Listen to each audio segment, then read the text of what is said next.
अस्सलाम वालेकुम दोस्तों, मैं इमरान अल्लाह खान और मैं आज आपसे एक दरख्वास्त करने जा रहा हूँ। और मेरी दरख्वास्त ये है कि मैं अब जो वीडियो आपको पेश करने जा रहा हूँ, प्लीज़ बराए मेहरबानी आप इस वीडियो को कंप्लीट देखें। ये वीडियो है मुसलमानों के साइंस में उरूज और ज़वाल का पूरा निचोड़, और क्या वो असबाब हैं जो मुसलमान यानी इतने पस्ती की तरफ आ गए, और हमारे क्या उरूज है जिसे आज भी पूरी दुनिया मानती है। और जिनका ये वीडियो है उनका नाम है डॉक्टर इक़्तिदार हुसैन फारूकी साहब। ये हिंदुस्तान के मायाना साइंटिस्ट है और शायद हम नहीं जानते, लेकिन इनकी तूती पूरी अरब कंट्री में चलती है। और इन्होंने जो इनोवेट किया है, जो आज हम कुरानिक गार्डन के बारे में जो सुनते हैं, ये इन्हीं की देन है जिन्होंने मॉडर्नाइज गार्डन को चेंज करके ऐसे झाड़ या ऐसे पौधे लगाने का एक कंसेप्ट अरबों को दिया कि जिससे उन्हें ना सिर्फ ग़िज़ा मिल सके बल्कि दवा भी मिल सके। ऐसे गार्डनिंग के कंसेप्ट जनाब इक़्तिदार हुसैन फारूकी साहब ने दिया है। कई तरह के अवार्ड इन्हें मिले हैं, और अफसोस ये है कि हम अपने ही ऐसे हीरो को बिल्कुल नहीं जानते और ना इनको पहचानते हैं। तो मैं आपसे फिर एक बार दरख्वास्त कर रहा हूँ कि बराए मेहरबानी प्लीज़ इस वीडियो को सुनिए। ये वीडियो को सुनकर मेरे अंदर एक अजीब किस्म की बेचैनी पैदा हुई है। मैं भी चाहता हूँ कि ये बेचैनी आपके अंदर भी पैदा हो और आपको भी वो बात समझ में आए जो शायद एक साइंटिस्ट के निकले हुए अल्फाज से या उनकी दी हुई उनकी कही हुई बातों से शायद हमारे दिल में कुछ बात बन जाए। और बस मैं यही चाहता हूँ कि आप इस वीडियो को पूरा मुकम्मल देखें और बिल्कुल इत्मीनान से देखें। शुक्रिया। अब जो वीडियो है वो इक़्तिदार हुसैन फारूकी साहब का है, जिसे हम बहुत ही ध्यान से सुनेंगे। तो जो मौजू है उस पर मैं एक मुश्किल से 10 मिनट की बात करूंगा और उसको भी इसी तरह रवानी से आपको दिखा दूंगा। देखिए, एक तो अभी मैंने जिक्र किया कि मुसलमानों का उरूज और ज़वाल। उरूज के सिलसिले में सिर्फ एक मिसाल मैं आपको देना चाहता हूँ। आप में से बहुत से लोग यूरोप गए होंगे। मैं भी यूरोप कई मरतबा गया हूँ, जर्मनी भी, फ्रांस भी, इंग्लैंड में तो मुतादिद बार कॉन्फ्रेंसेस वगैरह में, इटली भी। और जहाँ मैं गया हूँ वहाँ मैं साइंस फैकल्टी में तो जाहिर है ही गया। ज़्यादातर साइंस फैकल्टीज़ में होता यह है कि एक हॉल होता है, वो म्यूज़ियम कह लीजिए या और किसी नाम से, उसमें बड़े बड़े पोर्ट्रेट्स साइंसदानों के लगे होते हैं। कहीं भी आप चले जाइए किसी भी यूनिवर्सिटी में, और वो आम तौर से शुरू होते हैं अरस्तु से, एरिस्टोटल से।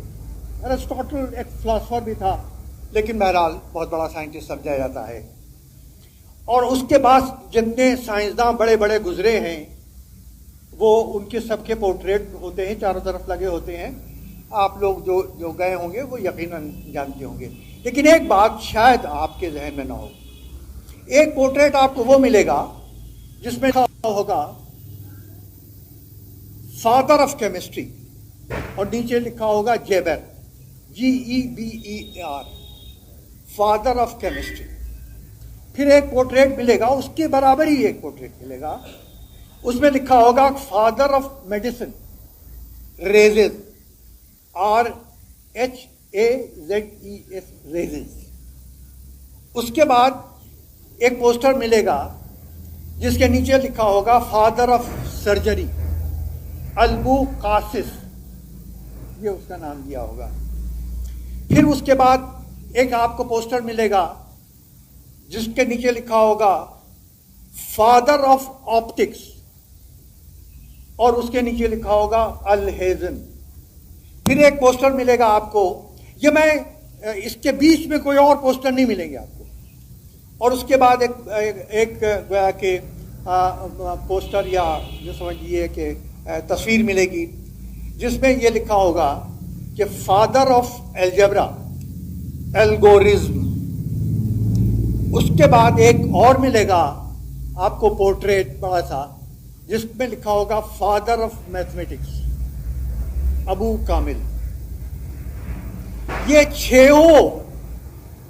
7वीं सदी से लेके 8वीं सदी से लेके और 13वीं सदी तक मुसलमान थे, जिनको यूरोप वाले ये समझते हैं कि ये अपने मौज़ूआत के फादर थे, बाबा थे। हम लोग नहीं, मुसलमान नहीं समझते हैं, मुसलमानों को मालूम भी नहीं है, لیکن وہ یہ سمجھتے ہیں کہ ایکسپریمنٹل کیمسٹری کی بنیاد جابر بن حیان نے دی تھی اور اس کو فادر آف کیمسٹری کہا جاتا ہے. خوارزمی الگورزم father of geometry. Abu al-Qasim زہراوی father of surgery. کہا جاتا ہے کہ سرجری کا تصور تک اس وقت دنیا میں نہیں ہو سکتا تھا جس وقت اس نے سرجری شروع کی ہے. اسی طرح فادر آف آپٹکس الہیثم عربی میں ہے، لوگ الہیشم بھی اس کو کبھی کبھی پڑھتے ہیں لیکن الہیثم نام. میں جو آپ سے اس وقت کہنا چاہتا ہوں کہ وہاں تاریخ و زیادہ تر پورٹریٹس دیے گئے ہیں. 7ویں صدی سے لے کے اور 14ویں صدی تک جتنے پورٹریٹس ہیں وہ صرف مسلمانوں کے ہیں، اور 15ویں صدی کے بعد درجنوں پورٹریٹس ہیں، اس میں کوئی مسلمان نہیں. تو یہ عروج اور یہ زوال، کہ عروج کے زمانے میں کوئی غیر مسلم نہیں اور زوال کے زمانے میں کوئی مسلمان نہیں، یہ اصل جو ہے. اور ایک چیز میں آپ کو بتا دوں کہ آپ یہ بھی محسوس کریں گے کہ کہیں کہیں راجر بیکن کا نام بھی وہاں آتا ہے، جیرارڈ کا بھی نام آتا ہے اس دور میں 7ویں صدی سے. یہ دونوں یورپین ہیں اور قرطبہ اسلامک یونیورسٹی کے پڑھے ہوئے ہیں جنہوں نے شہرت حاصل کی. تو یہ عروج اور زوال. آئیے ایک دوسری بات کر سکتے. عروج کے زمانے میں صرف اسپین میں، اسلامک اسپین میں، قرطبہ یونیورسٹی میں، اس کی لائبریری میں 3 لاکھ کتابیں تھیں. 3 لاکھ. اور اسی طرح دوسری لائبریری میں کہیں 3 اور کہیں 5 اور کہیں 6 لاکھ. اور یہ وہ دور تھا جو یورپ کا کالا یعنی بلیک ڈیز گویا کہ کہلاتا تھا، بلیک ایجز. اور وہاں کی جو سب سے بڑی یونیورسٹی پیرس کی تھی اس پہ 2000 کتابیں تھیں.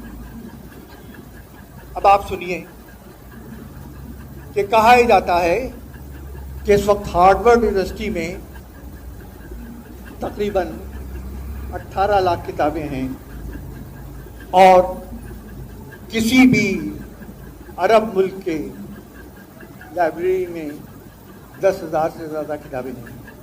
یہ عروج اور زوال کی ایک مثال ہے. ایک اور مثال میں آپ 7ویں صدی سے لے کے 14ویں صدی تک آپ دعویٰ کر سکتے ہیں کسی شخص سے بھی کہ کوئی بھی انوینشن، کوئی بھی ڈسکوری ہندوستان میں نہیں ہوئی. کوئی بھی انوینشن، کوئی بھی ڈسکوری یورپ میں نہیں ہوئی. سائنس کی کوئی بڑی ترقی یورپ میں نہیں ہوئی. یہ ساری ترقیات اسلامی دنیا میں، چاہے وہ ایگریکلچر ہو، چاہے وہ ایسڈز بنانا ہو، ایسیٹک ایسڈ، سلفورک ایسڈ، یہ سارے ایسڈ بنانے ہوں، جتنی انوینشن اور ڈسکوریز تھی وہ صرف اسلامی دنیا میں ہوئی. 15ویں صدی کے بعد کوئی ایک ڈسکوری اسلامی دنیا کی رپورٹڈ نہیں ہے. ایک اور سن لیجئے. پیٹنٹس جو ہیں، آپ سبھی کو معلوم ہوگا کہ پیٹنٹ سے یہ پتہ چلتا ہے کہ کس ملک میں کتنی سائنٹیفک ریسرچ ہوئی ہے اپلائیڈ اپلیکیشن کے حساب سے. کیونکہ پیٹنٹ ہی کے اعتبار سے انڈسٹریز بڑھتی ہیں، پیٹنٹ کے اعتبار سے گویا کہ بڑے پروڈکشن ہوتے ہیں. یہ جتنی بھی چیزیں ہیں، آپ کا یہ بلب ہے، یہ آپ موبائل ہے، یہ سبھی پہلے پیٹنٹ ہوئی اور اس کے بعد ان کا پروڈکشن ہوا. اور یہ زیادہ تر پیٹنٹ جو ہیں لوگ امریکہ میں لیتے ہیں، کیونکہ امریکہ میں اگر آپ کا پیٹنٹ رجسٹر ہو گیا اور اس کے بعد وہ ایکسیپٹ ہو گیا تو اس کی اہمیت بہت ہوتی ہے. ایک میں نے ٹیبل نیٹ پہ دیکھی اور وہ میں نے اپنی کتاب. اچھا مجھے زیادہ بات کرنے کی ضرورت نہیں ہے کیونکہ آپ کے یہ جو بیگس ہیں اس میں میری ایک کتاب بھی رکھی ہوئی ہے جس میں یہ ڈیٹا جو میں آپ سے کہہ رہا ہوں وہ مل جائے گا, اس کا ریفرنس بھی مل جائے گا. جی وہ یہی اس میں یہ ساری باتیں جو میں عرض کر رہا ہوں یہ آپ کو مل جائے گا, اسی لیے میں تفصیل سے نہیں جا رہا ہوں. چند باتیں بہت ضروری ہیں جو وہ میں کہہ رہا ہوں. اب آپ سنیے عروج اور زوال کا حال. میں نے بتایا یہ کہ ایک شخص جیلیسکی ہے جس نے ارسطو سے لے کے اور 207 تک کے مسلمانوں کا حال دیا ہے, مسلمانوں کے نام دیے ہیں جنہوں نے اس دنیا پر امپیکٹ ڈالا ہے. یعنی مطلب آج جو دنیا ہے وہ دنیا نہ ہوتی اگر یہ سائنسدان نہ ہوتے, جو اس کا کہنا ہے. اس نے اور شروع سے ارسطو سے لے کے اور 2007 تک نوبل پرائز جس کو ملے ان کا سب کا ذکر ہے. 7ویں صدی سے لے کے 15ویں صدی تک اس نے 130 نام دیے ہیں کہ یہ 130 نام ہیں جنہوں نے دنیا کی سائنس میں اور دنیا میں جو ڈیولپمنٹ ہوا ہے اس پہ امپیکٹ ڈالا ہے 130, اور اس 130 میں 108 مسلمان ہیں. اس کے بعد اس نے 15ویں صدی سے لے کے اور تقریباً 2007 یا 6 تک تقریباً 3500 نام دیے ہیں, اس میں کوئی مسلمان نہیں. یہ عروج اور زوال. اب آخری بات میں آپ کو بتا دوں جو میں کہہ رہا تھا کہ پیٹنٹ جو ہیں, پیٹنٹ یہ ظاہر کرتے ہیں کہ اس ملک میں اپلائیڈ ریسرچ کتنی ہوئی ہے. یہ پیٹنٹ سے معلوم ہوتا ہے, ہر ملک پیٹنٹ لیتا ہے اپنے آپ, لیکن جو اچھے پیٹنٹس ہوتے ہیں اور جن کے متعلق لوگ سمجھتے ہیں کہ یہ قیمتی پیٹنٹ ہیں, وہ عام طور پہ اس کو رجسٹر کرواتے ہیں امریکہ میں. سارے ملک یعنی جتنے آپ کے یورپین ملک ہیں وہ بھی چاہتے یہ ہیں کہ ان کا پیٹنٹ جو ہے وہ امریکہ میں رجسٹر ہو. تو مجھے ایک ٹیبل ملی ہے اور وہ ٹیبل میں نے اپنی اس کتاب میں دی ہے, آپ دیکھ بھی لیجیے گا. اس کا ریفرنس بھی میں نے دیا ہے کہ وہ کہاں ہے, آپ انٹرنیٹ پہ دیکھ بھی سکتے ہیں. اس میں میں نے سارے کیلکولیشنز کر کے اور وہ ڈیٹا دیا ہے. اس میں 2001 سے 2014 تک سارے ملکوں کے پیٹنٹس جو امریکہ میں رجسٹر ہوئے وہ سب دیے گئے ہیں, اور ان ملکوں کے نام ہیں کہ کس ملک نے کتنے پیٹنٹ اور کس ملک نے. 2001 سے 2014 تک 20,46,000 سم تھنگ, یعنی یوں 20 لاکھ سمجھ لیجیے آپ, 20 لاکھ پیٹنٹ رجسٹر ہوئے امریکہ میں 2001 سے 2014 تک, جس میں جاپان نے 4 لاکھ رجسٹر کروائے. اب آپ سوچ سکتے ہیں کہ جاپان کی ترقی کیا ہوگی. تقریباً 99,000 جرمنی نے امریکہ میں رجسٹر کروائے. سوچ لیجئے کہ کیا ترقی جرمنی کی ہے. 60,000 پیٹنٹ فرانس نے امریکہ میں رجسٹر کروائے. تقریباً 56,000 پیٹنٹ, یہ سب میں نے اس میں دیا ہوا ہے. 56,000 پیٹنٹ انگلینڈ نے, یو کے نے امریکہ میں, اور یہ پھر اس کے بعد یہ لسٹ چلتی جا رہی ہے. پھر مسلمان دنیا, مسلمان کنٹریز کے نام ہیں جس کو میں نے کئی دن الگ الگ کر کے اور ٹوٹل کیا ہے. پوری اسلامی دنیا کے پیٹنٹ جو امریکہ میں رجسٹر ہوئے ہیں ان کی تعداد 5,055. اب آپ سوچ لیجئے کہ 20 لاکھ میں 4 لاکھ کا کنٹریبیوشن جاپان کا ہے, اور اس سے آپ اندازہ لگا سکتے ہیں. لگ بھگ 1 لاکھ کنٹریبیوشن جرمنی کا ہے, اس سے آپ اندازہ لگا سکتے ہیں. اور 5,055 پوری اسلامی دنیا کا ہے, اس سے آپ اندازہ لگا سکتے ہیں.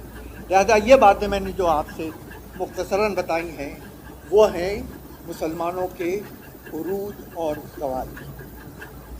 اب عروج اور زوال پر علماء کرام نے کیا کہا ہے, میں کچھ اپنی طرف سے نہیں کہوں گا.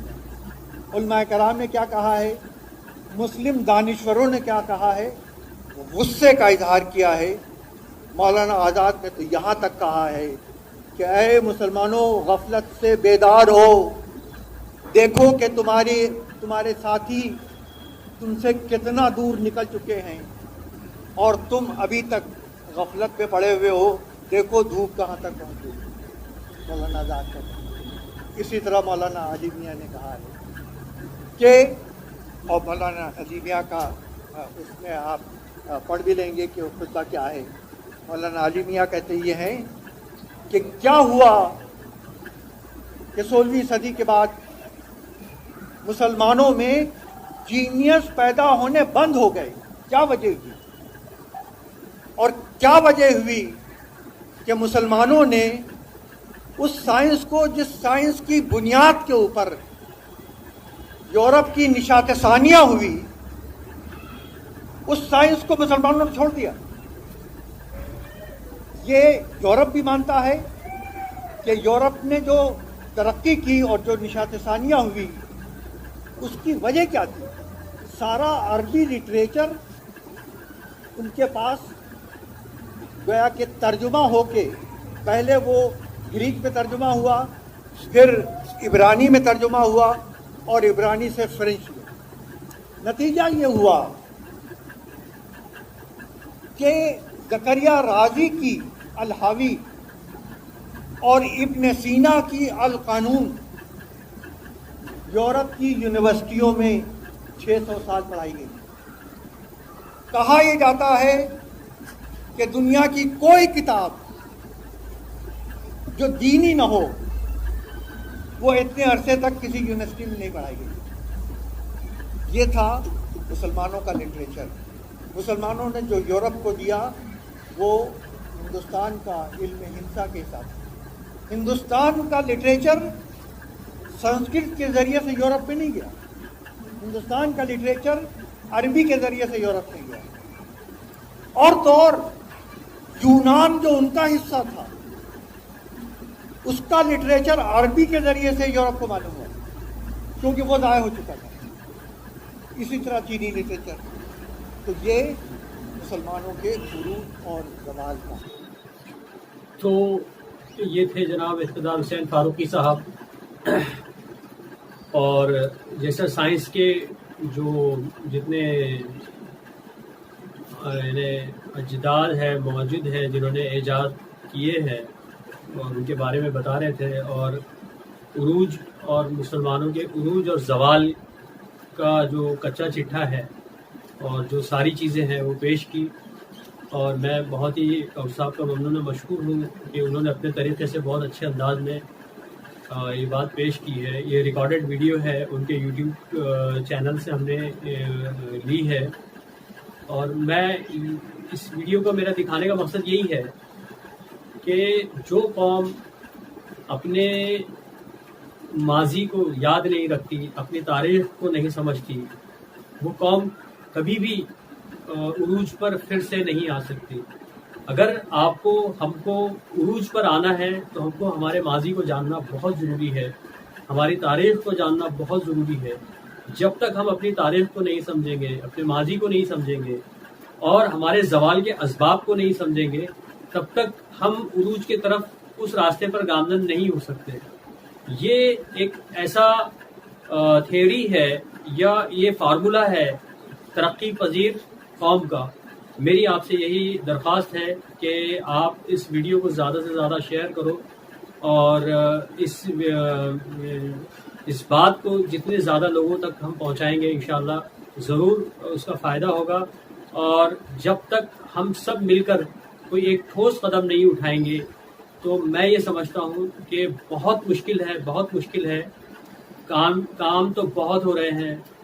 8 यूनिवर्सिटियाँ हमारी इस मुल्क में मौजूद है। अंजुमन इस्लाम जैसे लाखों के करीब कॉलेजेस और स्कूल यहाँ मौजूद है और हर 20 से 25 घर में एक मदरसा मौजूद है, वहाँ एक मौलवी मौजूद है और तालीम की हर वो चीज़ आज मुसलमानों के पास मौजूद है। फिर भी हम तरक्की में जो इतने पीछे हैं, जो सच्चर कमेटी की रिपोर्ट कहती है, तो मैं ये समझता हूँ कि मिल बैठकर सोचने का वक्त है, समझने का वक्त है और एक कदम उठाने का वक्त है اور میں اتنا کہہ کر آپ سے الوداع کرتا ہوں، اور ویڈیو دیکھنے کا بہت بہت شکریہ، اور میں یہ چاہتا ہوں کہ آپ اسے شیئر کریں اور چینل کو سبسکرائب کریں۔ انشاءاللہ آگے بھی اسی طرح سے آپ کے روبرو اور بھی بہت سارے ویڈیو آئیں گے، اور ہماری اس کوشش کو آپ نے سراہا ہے، شکریہ، جزاک اللہ۔ اللہ حافظ، السلام علیکم۔